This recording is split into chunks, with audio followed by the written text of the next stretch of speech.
ছিটমহল কি?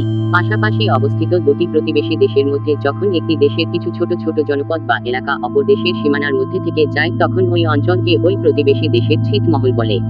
ছিটমহল সৃষ্টি। ইংরেজ শাসনের অবসানের পর 1947 সালে ভারত ভাগের সময় র্যাডক্লিফের মানচিত্র বিভাজনের মধ্য দিয়ে ছিটমহলের উৎপত্তি।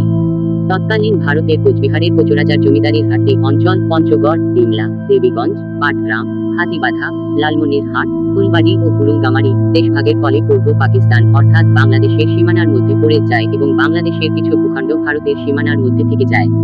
এই ভূখণ্ডগুলি ছিটমহল নামে পরিচিত। ভারত ও বাংলাদেশের মধ্যে এরূপ 162টি ছিটমহল ছিল। ছিটমহল বিনিময়। ভারতের পশ্চিমবঙ্গ ও বাংলাদেশের মধ্যে এই 162টি ছিটমহল 2015 সালের 7 মে ভারতীয় পার্লামেন্টে আইন পাশের বিনিময়ের ব্যবস্থা করা হয়।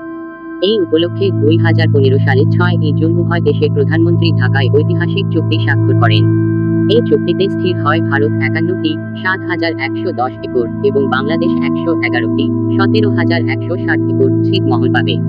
সেই অনুযায়ী 2015 সালের 31 জুলাই রাত্রি 12টায় উভয় দেশের মধ্যে এই ছিটমহল বিনিময়ের কাজ সম্পূর্ণ হয়।